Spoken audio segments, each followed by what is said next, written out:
Hi everyone, my name is Ladipo. I'm an assistant director and this is how I make my daily 2K.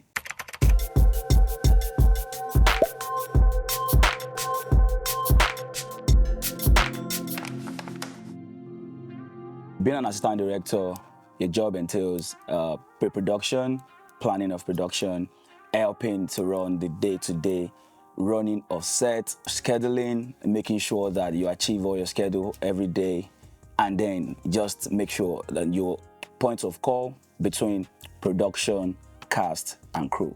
And at the end of the day, when it's finally a wrap, then you know that as an assistant director, your job is done.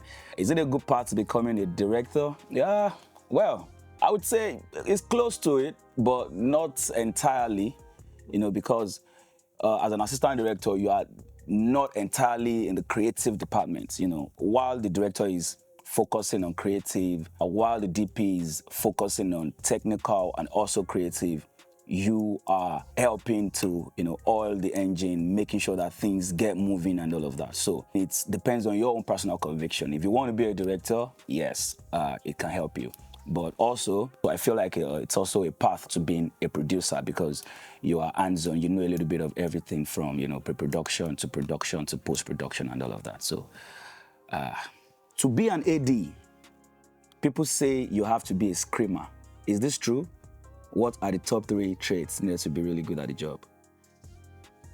First, screaming is not top 10 quality of a good AD. So I would say rather projection, So you just want to be heard, So if you're screaming, it's distorted. So screaming is noise. But when you're projecting, then it means you can be heard. Your voice is authoritative and assertive so that, people can hear you and they can respect your voice. So it's not screaming. You want people to move. You don't want to scream at them. It's 7 o'clock in the morning or 8 o'clock in the morning, and then you want to move sets. You don't want to be screaming at your grip best boy or your light best boy or your art department standby or whatever. I mean, it's unprofessional screaming in the workspace. I mean, in the same word, it can cost you a couple bucks. So screaming is easily not top 10 qualities of a good AD. What are the top 3 traits needed to be really good at the job? First, organizational skill. Under organizational skill, I like to put good communication skill, good listening skill, patience, punctuality, leadership, and all of that. So you need leadership here. You need to have good organizational skill. Second is quick decision making. You're in between shoots, you're waiting for your actor, it hasn't arrived, he's in traffic or something, or costume delay, or art department delay, or technical delay and stuff like that. So at that point, everyone is just looking at you, they're waiting on you to say, okay, so what do we do next? How do we navigate this? So at that spot, you don't have time to say, please let me go and think about it, or can I go home and come back or whatnot. You're on the spot. You need to, make the decision there. So quick decision making, And then lastly, I would say this, we joke about this a lot on set, but it's just the truth. It is ability to work under pressure, my guy. You need to be able to work under pressure. I mean, as an assistant director, the entire crew, they are looking at you, they're looking up to you. What are we doing, AD? What are we doing? Director says, setup is taking too long. When are we shooting? Producer says, what are we waiting for? Actor says, I'm ready. But you're just with the spark guy and he's struggling with the distro box. And then you can't shoot if he's not ready, And then everybody's just going to be, especially when you have the head comes on and then they're just saying too many things in your hair. I mean, you just have to chest it now as the AD. So ability to work under pressure, that's a thing. So I would say those 3 qualities easily. What's the one thing you wish someone had told you before you started? That after reading so much in school, you have to read again at work, bros. You read scripts when you're not on set. I mean, you find yourself reading 4 scripts of treatments, and then when you know that you have to read, and then all the things that you've read have to stick in your head, I would say is the volume of scripts or the volume of reading that you need to do that easily. Did you grow up wanting to be an AD? What did you study, and at what point did you decide this was the career for you? No, I didn't grow up wanting to be an AD. I grew up wanting to be a lawyer. I mean, I would say, from secondary school, I'd always been an actor in school, end of year party stuff, doing choreography or doing whatnot. And then in tertiary institution, I had a group of friends, we're always organizing, parties or shows or concerts in school, doing fashion shows and stuff. So that's where the interest started from. But then to now go into filmmaking would be, because of the interest, it had built for so long, so it just makes sense when I had the opportunity to, go into filmmaking. It just makes sense. And yes, I studied history in school. At what point did I decide it was a career for me? I found myself here. I embraced it. I love it. It's going. Is being an AD a financially sustainable career? Will I have enough money for basics, fun, and savings at the end of the month? Financial sustainability. Yes. I feel like as an AD, you'll be able to pick up your bills. You'll be able to do your basic stuff. Fun, I don't know. I'm not sure. It depends on how wide your nest is, So being an AD is not a gateway to wealth, to be honest, my guy.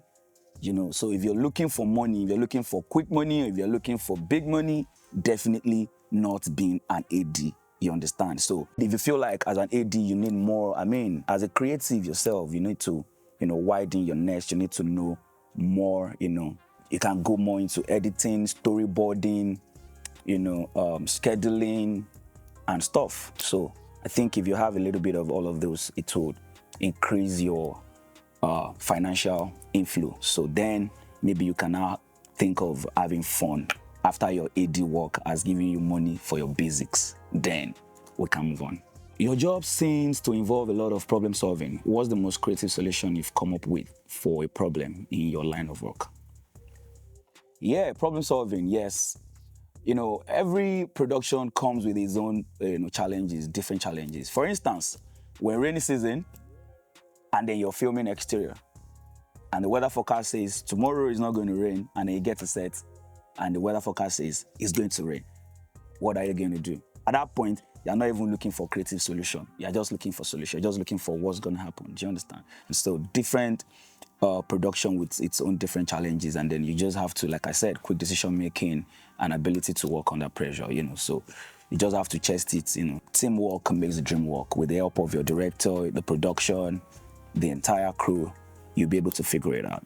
Can you explain the difference between first ADs, second ADs, and third ADs? Yes. So the assistant director department as a whole, you can have as many ADs as you want, depending on the size of project. In most cases, you have first AD, second AD, second AD, third AD, or like I said, depending on the size of your project. So first AD, you help plan the shoots, you help run the day-to-day, working of the production, make sure that you make your call sheet, you make your schedule and all of that.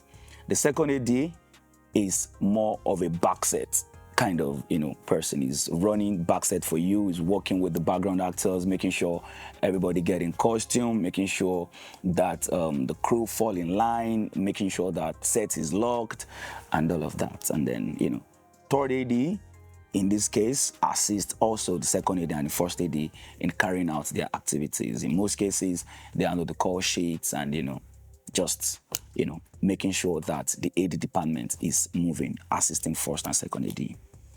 What is the most profitable sub-industry to operate in? Film, TV, commercials, or documentaries? So I feel like all three are really, really profitable. Depends on where you're standing, It doesn't matter if you're in film. There are people that work in film and they make their cold cash, commercials and documentaries making their cold cash. So I would say it also depends on the size of the production, it depends on the budget of the production. So it doesn't really matter, So all three are equally profitable. Which sets do you prefer to work? Film, commercial, or documentary sets? We chop everything. If it's film, it's commercial, it's music video, it's going, bros. How do you get jobs? How do you market yourself?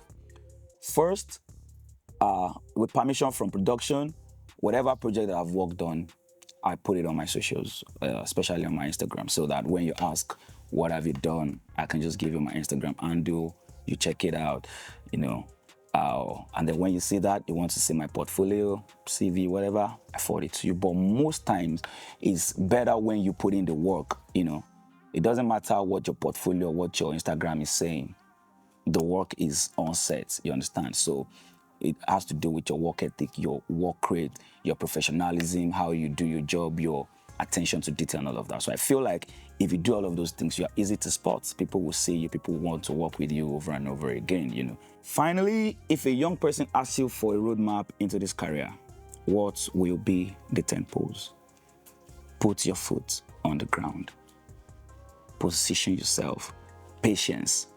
Money, take it off your mind first. The money will come if you put in the work. All you need to do is put your foot on the ground, focus, work hard, position yourself, and pray. With all of those things in place, the sky would be a starting point. Yes, and that's it.